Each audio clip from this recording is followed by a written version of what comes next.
நான் பேசுனதை நினைச்சு பாத்தியா? எனக்கு ஒண்ணும் ஆகாது. உனக்கும் என் பேர குழந்தைக்கும் செய்ய வேண்டியது எவ்வளவோ இருக்கு. அதெல்லாம் நான் செய்ய வேண்டாமா? பயப்படாத ஜனனி.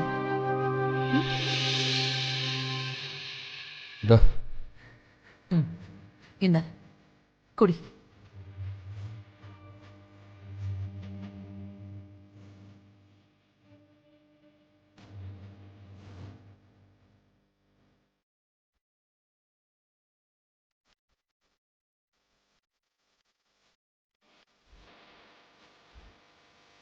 எனக்கு ஒண்ணு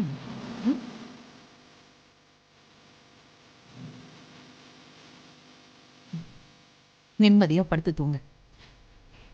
பயத்தோட படுத்தா கனவும் பயமுறுத்தும். எதையும் நினைச்சு குழப்பிக்காத. சரியா? ஜனனி பாத்துக்கோ.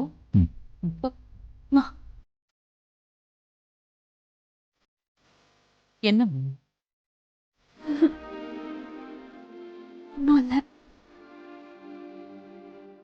சிவா, நான் சொன்ன மாதிரி எல்லாருக்கும் ஃபங்க்ஷனுக்கு சொல்லிட்டேன். சொல்லிட்டேன். தாசனே வாசன் மகன் வாங்க.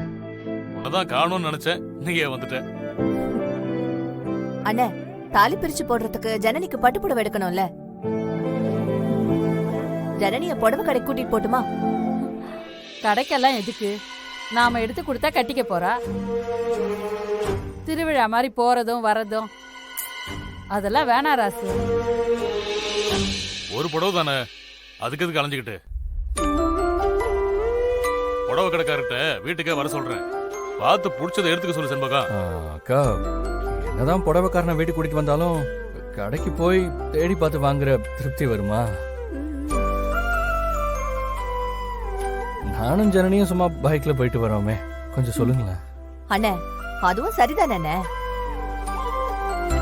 சின்ன ஜெருசுங்க, அவங்களே போய் அவங்களுக்கு பிடிச்சத பார்த்து வாங்குறதுல ஒரு சந்தோஷம் இருக்கும்.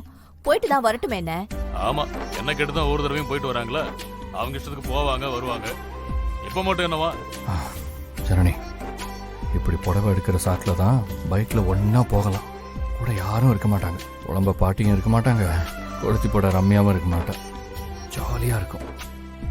அதுக்குள்ள என்ன மந்திரத்தை போடுறா? இவ்வளவு வெட்டி விட பார்த்தா ஒட்டுறது அதிகமாகுது. என்ன சொல்ற? போலாம் நம்ம. எதுக்குங்க தேவையில்லாம அலைஞ்சுக்கிட்டு? மாமா சொல்ற மாதிரி புடவை எங்கேயே கொண்டு வர சொல்லலாமே. இங்கேயே பார்த்து செலக்ட் பண்ணிக்கலாம். கடைக்கு போனா பல தரத்துல பார்க்கலாம். ஒரு கடை இல்லனா இன்னொரு கடைக்கு போலாம். வேற ஏதாவது வாங்க வேண்டியதா இருந்தா கூட வாங்கிக்கலாம். சும்மா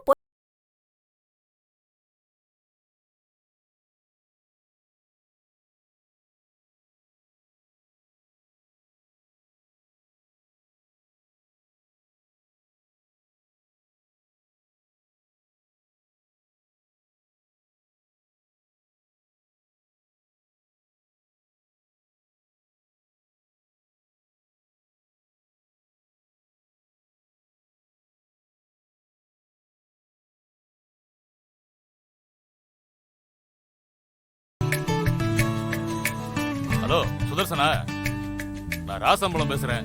மருமகளுக்கு தாலி பெருக்கி போடுற ஃபங்க்ஷன் இருக்கு, அதுக்கு புடவை வேணும். வீட்டுக்கு கொடுத்து விடுறீங்களா? இங்கே வச்சு பார்த்து செலக்ட் பண்ணிடுவோம். சரி, வச்சிடுறேன். நீங்க என்ன திட்டம் போட்டாலும் முடிச்சு வைக்க போறது நாங்க தான். புடவை எடுக்க போறோம்னு ஊரை சுத்த போறீங்களா? புடவை இங்கேயே வரட்டும். அதுல ஏதாவது ஒண்ணு எடுத்து கட்டினா போதும். வாமா, உள்ள வாமா. வீட்டுக்கு ஒருத்தர் வந்தா வெளியே நிக்க வச்சு பேசுவீங்களா? கரெக்டா நான் வந்தேன், இல்லனா நீ வெளியே தான் நின்றுட்டு இருக்கணும். ஜனனி, ஜனனி, இப்போ வந்துருவாங்கம்மா உன் ஃப்ரெண்டு. ஜனனி,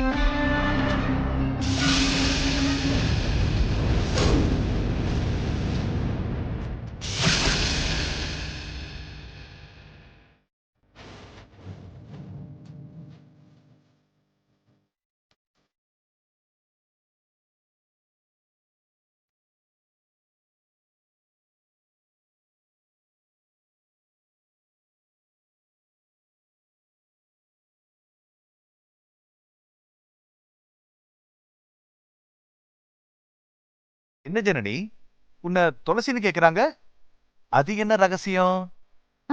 துளசியா? ஆ. அது எங்க மியூச்சுவல் ஃப்ரெண்ட். ஓ. ஆமா. ஓ.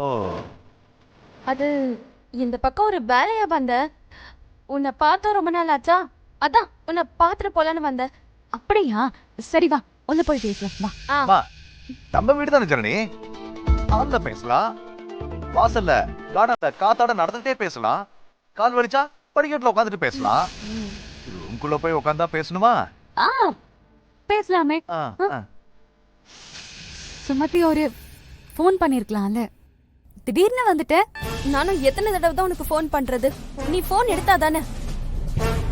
வேலையில மறந்திருப்பேன். சரி, என்ன விஷயம்? ஒரு முக்கியமான விஷயம் சொல்லணும் ஜனனி.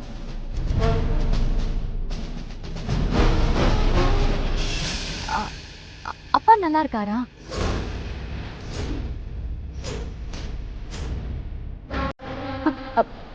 துளசியோட அப்பா நல்லா இருக்காரா? நல்லா இருக்காரு. துளசியோட சித்தி? அவங்களும் நல்லா தான் இருக்காங்க. ஓ, உனக்கு துளசியோட அப்பா சித்தி எல்லாம் பழக்கமாமா? நல்லா பழக்கம் தான். ஃபோன்ல பேசியிருக்கேன் அதான். ஓ. நல்லா இருக்காங்கல்ல? நல்லா இருக்காங்க. சரி, நாங்க கொஞ்சம் தனியா பேசணும். வா. இங்கே பேசலாமே. ரம்யா, குடிக்கதை எடுத்துருவாமா? இல்ல வேண்டாம் வேண்டாம், நானே கூட்டிட்டு போறேன். நீ வா வா.